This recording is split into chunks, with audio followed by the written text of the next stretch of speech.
আৰি মাছ ইয়াতে half KG আৰি মাছ আছে আজি মই একদম চিম্পলকৈ নেমু আৰু পিঁয়াজেদি বনাম একদম চিম্পলকৈ মই নেমু দি বেলেগ মাছৰ ৰেচিপি দিছোঁ বাৰু আজি আৰি মাছৰ ৰেচিপি পিচ ডাঙৰ আছিলে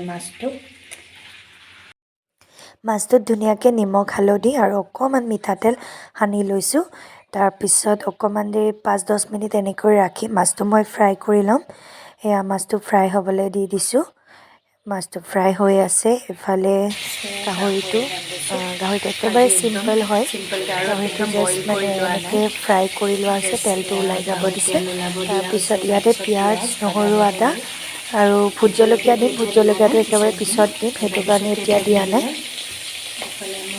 ভিডিঅ'টো কণ্টিনিউ কৰিলে দেখা পাব মাছ ভাজি হৈ গ'লে এয়া গাহৰিটো এয়া ভাজি হৈ গ'ল চ' চাই থাকক তাৰপিছত কিনো দিম দেখা পাব তেল নিদিয়াকৈ কিমান তেল ওলাই গৈছে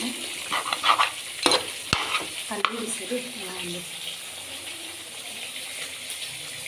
সেয়া মাছ ভাজি হৈ গ'ল তেলত দি ল'লোঁ নহৰু কেইফুটমান এনেকৈ ফুটাই কিনে শুকান জলকীয়া আৰু এয়া দিলোঁ গোটা জিৰা স্মেলটো বৰ ধুনীয়া হয় এনেকৈ তেলত ফ্ৰাই কৰি দিলে তাৰপিছত মই ইয়াতে দিম পিঁয়াজ এটা ডাঙৰ চাইজৰ পিঁয়াজ মই কাটি দিম সেয়া পিঁয়াজটো কাটি ইয়াতে মই দি দিলোঁ তাৰপিছত পিঁয়াজটো একেবাৰে ৰঙচুৱা কৰি ফ্ৰাই কৰি লওঁ পিঁয়াজটো ফ্ৰাই কৰি লওঁ এইফালে গাহৰিটো পানী দি ল'লোঁ গাহৰিটো হৈ গ'ল আৰু ইয়াতে বেম্বুশ্বুট দিম গাহৰিটো ইমান ভালকৈ দেখুওৱা নাই বাৰু আজি আগতে ইমান গাহৰি ৰেচিপি শ্বেয়াৰ কৰিছোঁ এইফালে পিঁয়াজত দিলোঁ মই অকণমান নিমখ অকণমান দিলোঁ পানী জাষ্ট অকণমান আৰু জাষ্ট ভাজি হৈ যাবৰ কাৰণে পিঁয়াজখিনি যাতে কোমল হৈ যায় একেবাৰে ভাজি কিনে চ' পানীটো দি ল'লোঁ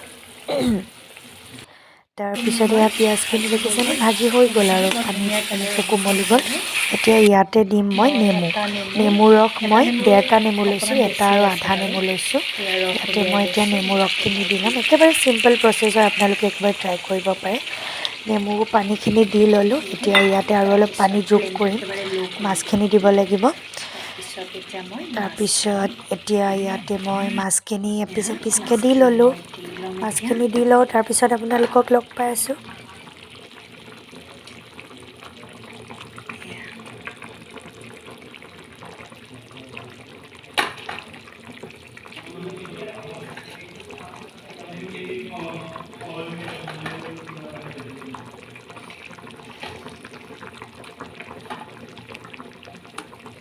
তাৰপিছত লৰাই ল'ম সেয়া এবাটি পানী দি ল'লোঁ এতিয়া আৰু ফ্লেমটো পূৰা হাই কৰিম উতলোৱাৰ পিছত আৰু হৈ গ'ল আৰু আৰি মাছৰ পিঁয়াজ আৰু নেমুৰ জোল কেঁচা জলকীয়া দিম বাৰু একেবাৰে লাষ্টত এইফালে বকবকাই উতলি আছে গাহৰিটো এইফালে দেখাই দিওঁ আপোনালোকে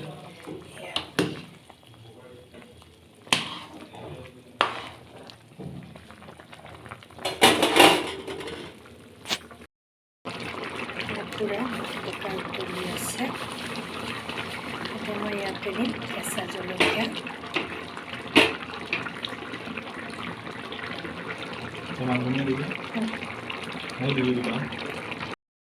কেঁচা জলকীয়া 4টামানকৈ ফালি ফালি দি দিলোঁ এতিয়া মই ইয়াতে দিম অকণমান চেনি অকণমান দিম মিঠা জ্বলা টেঙা গোটেইটো ফ্লেভাৰ আহি যাব এইখিনিমান চেনি তাৰপিছত আৰু অকণমান উতলিব দিম আৰু নমাই দিম আৰু তাৰপিছত হৈ গ'ল এতিয়া মই ইয়াতে দিম এয়া মান ধনিয়া বঙালী ধনিয়া বুলিও কয় এয়া বৰ সুগন্ধি আহিব এইখিনি মই নমাই দিম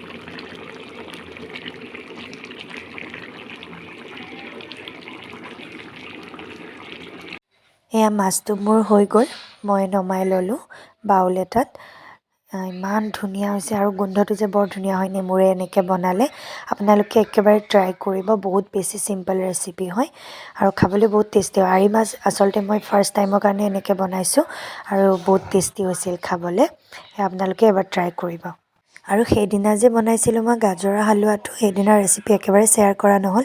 আজি জাষ্ট এনেই দেখাই দিছোঁ। এয়া ঘিত মই চেনি অকণমান আৰু ইলাইচি, ডালচেনি এটা দি ল'লোঁ। তাৰপিছত এয়া মই গাজৰখিনি দিলোঁ বহাই। এয়া 5ৰ পৰা 10 মিনিটৰ ভিতৰত মই এইখিনি ফ্ৰাই কৰি ল'ম। তাৰপিছত আপোনালোকে চাই থাকক।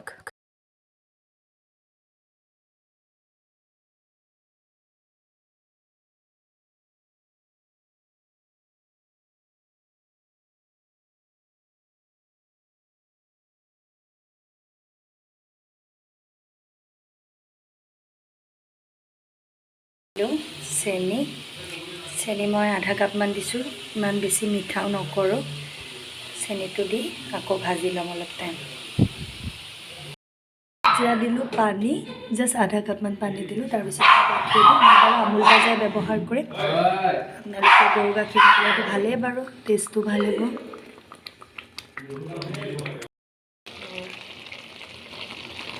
হৈ গ'ল ভাজি, পানী দিলোঁ। এতিয়া দিম মই ইয়াতে গাখীৰ। এয়া পূৰা আধা লিটাৰ মই গাখীৰ ইয়াতে দি দিলোঁ। এতিয়া পূৰা একদম মিডিয়াম ফ্লেম কৰি থৈ দিছোঁ। আৰু একেবাৰে এনেকৈ শুকাই যোৱাৰ পিছত নমাই ল'লোঁ ঘি 1 চামুচ দি কিনে। মই ড্ৰাই ফ্ৰুটছ ইউজ কৰা নাই, আপোনালোকে কৰিব পাৰে। ড্ৰাই ফ্ৰুটছ দিলেও ভাল লাগে খাই। আজিৰ ৰেচিপিকেইটা যদি ভাল লাগিছে আপোনালোকে ডেফিনেটলি এবাৰ ট্ৰাই কৰিব।